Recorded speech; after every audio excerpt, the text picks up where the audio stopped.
This segment is brought to you by eSolutions. For websites, internet marketing, and more, check out esolutionsmedia.com. I want to welcome in Greg Vinson, our Elite Series Pro and Outdoor Specialist on Sports Blitz Outdoors. Greg, thanks so much for taking some time out to join us. Hey guys, thanks for having me back on. It's good to be home. Well, I know you don't get to be home very much, and I know you cherish that when you can. And then we call you and want you to be on the show. So it's always something, it seems like. But we're glad that you're spending a little time with us. And I'll tell you real quick, Greg, talking about Alex C. Marine, David Hare has really had a stellar last couple of years on this lake hitting big stripers.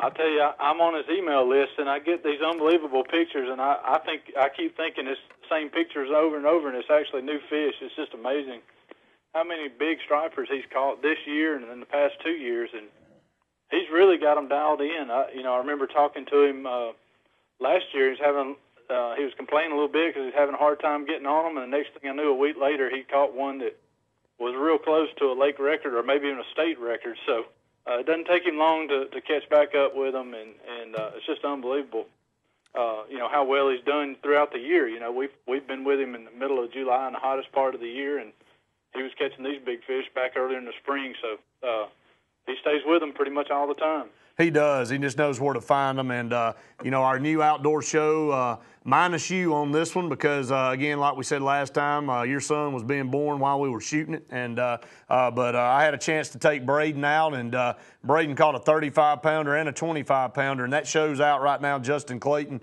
did an outstanding job producing that show and putting it out. And we've already gotten a ton of feedback on Facebook and Twitter, and also people watching it on Charter Channel 80 throughout the state of Alabama. And I tell you, we've really enhanced this program and taken it to the next level. Yeah, no doubt. And the striper fishing right there in our backyard is just unbelievable. They've been stocking those big striped bass since the early 90s, maybe even the late 80s, and continued a pretty regular stocking program, and a lot of those fish are growing up now. And they're a lot bigger than they were, 10, 15 years ago when we used to chase them around. So, there's a lot of trophies swimming around, and it's just a lot of fun to be able to do a show and showcase, especially Lake Martin, our local area, and show what it has to offer. No doubt about it. And, Greg, we'll talk some more about Sports Blitz Outdoors here in just a little bit, but we want to get into your season, and I just want you to kind of run down. We've got you right now in Angler of the Year standings at 35th, and that's a solid standing right now after a few tournaments. And I know you're going to be looking to move up that board, and it's very key. This is an important part of what you do is finishing in that top 30, top 25, because you want to solidify that ranking to head into the Classic.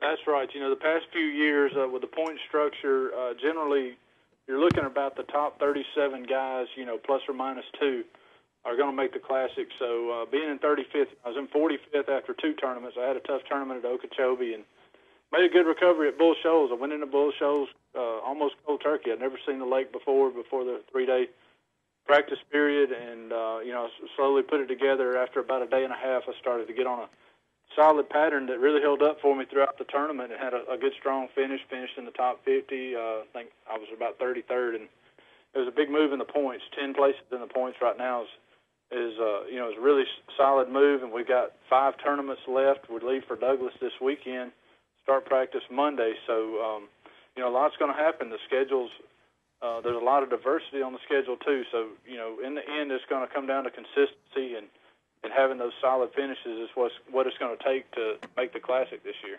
Well, Greg, I know you talked about this schedule this year, and you said it would be interesting. You'd see some names at the top that you probably haven't seen before, and you got Brent Chapman at the top. Of course, Randy Howell from Alabama is number 2, and David Walker's up there. Edwin Evers, who's been a solid fisherman for several years, in at 4th. And then you got guys like Keith Combs up there, and Todd Faircloth, and then Matt Herron also in the top 10 from Alabama. But you got some of your normal names that you see quite often. Skeet Reese looks like he's having a better year at 6th, and then Kevin Van Dam in there always, it seems like, coming in at 7. But you're right. You're seeing a lot of diversity in who's up there, and with the rest of this tournament trail coming up and a lot of different bodies of water that you guys are going to be on, still a lot of shaking up going to be going on.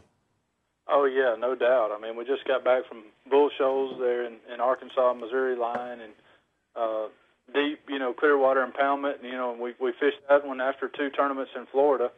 We go into Douglas as another deep water area in Tennessee, and then we got 3 tournaments up north. So we're really covering the full spectrum. And it's good. It's gonna cater to those guys that are the most versatile, that don't depend on one strong point. If you're only kind of a one-way fisherman, it's probably not going to be a good year for you, because you're going to have to do a lot of different things. And I hope that suits my style. They always ask me what my strength was, and I typically tell them versatility. That's what got me here, and I hope that holds up for me throughout the year. And I just got back from Toledo Bend. That's another one coming up in June, and I had a top 12 there last year. Of course, the lake's about 7 feet higher now than it was last year, so it's totally different. And I wanted to spend a couple of days and sort of see what had changed and what had not changed since I was there last year. And I'm excited about that tournament. It's a grass lake. It's got a lot of wood in it, and I think I'll feel real comfortable in that one. I think that could be a good tournament for me. And of course, I went to Douglas before it went off limits several weeks ago, so I feel like I'm more prepared now. Earlier in the year, I was scrambling. There was a lot going on, and of course the Classic and the Baby coming right at one time, and I feel like I'm starting to get my feet back under me again and ready to finish this season strong. Yeah, it looks like it, Greg. And I want to hit another angle that we don't ever talk about your career and about your profession, and that's, and everybody in this country has been hurt by it, but especially you guys that burn a lot of gas. And you just said you went to Toledo Bend to practice after you fished a lake up in on the Arkansas-Missouri line, Bull Shoals. A lot of traveling, a lot of pulling that boat behind a big truck, and a lot of filling that gas tank up.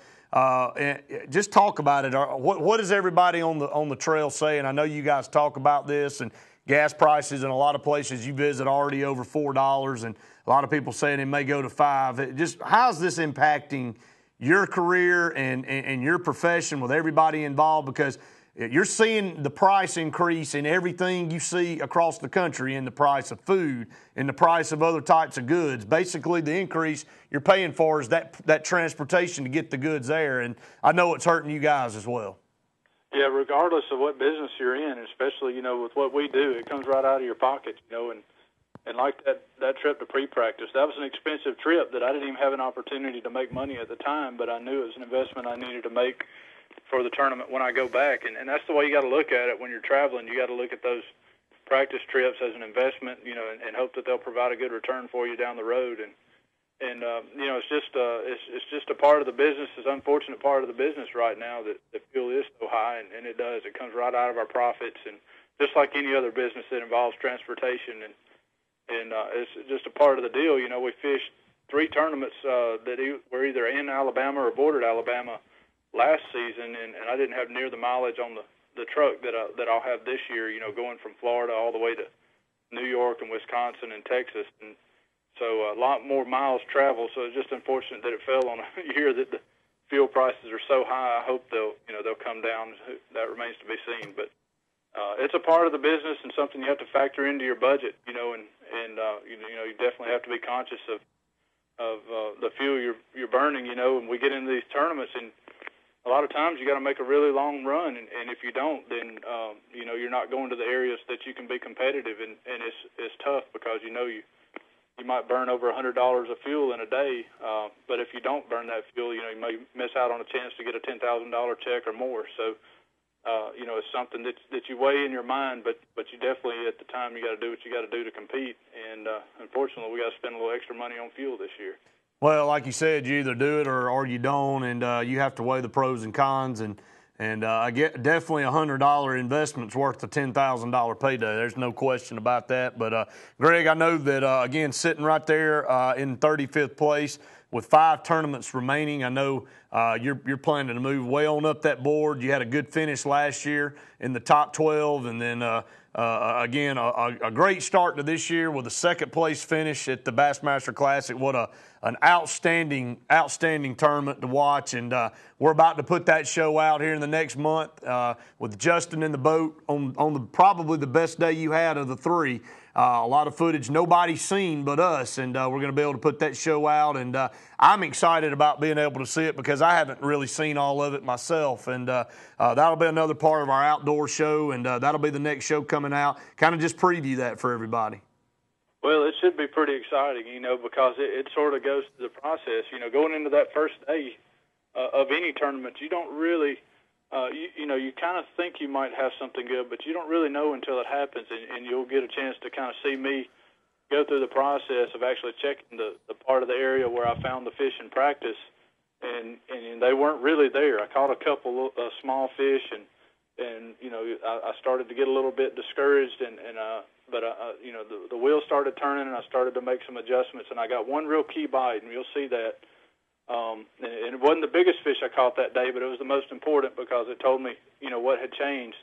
And then you'll see the rest of that process, in the last couple of hours I was in that area. It was game on, and every spot had a good fish on it. So every stump, every little clump of grass had a good fish on it, and it was pretty wild there for a little while. So I'm excited to see it too. It's kind of neat, and you get a chance to kind of see how it all went down, and that day set the stage for me to contend for the Classic. Everything that happened on that first day set the stage for for what all went down later in the tournament. So it should be really exciting. I'm looking forward to seeing it. Absolutely. Fishing and golf are so similar, Greg. You can't really win a tournament on day one, but you can sure lose one on day one. And you're right. You had a solid day. Finished about, I think, an ounce out of first place that day, and we're right there and set up a good 3-day run where you just fell short just a little bit. And but hopefully next year you'll get back and get to that top spot. But Greg, we really appreciate you coming on the show as always, and looking forward to seeing that Classic episode come out in the next month or so, and look forward to having you on in a couple more weeks. Hey guys, thanks for having me on. It's great to be home. I'll enjoy these few days before I head off to Tennessee, and looking forward to getting back and having a little break, and maybe I'll be able to go fish out there on Lake Martin for a little while. Sounds great, Greg, and good luck to you up in Douglas, okay? Thanks, buddy. Thank you so much. That's Greg Vinson, Elite Series Pro and outdoor specialist on Sports Blitz Outdoors, and it's always a pleasure to have him a part.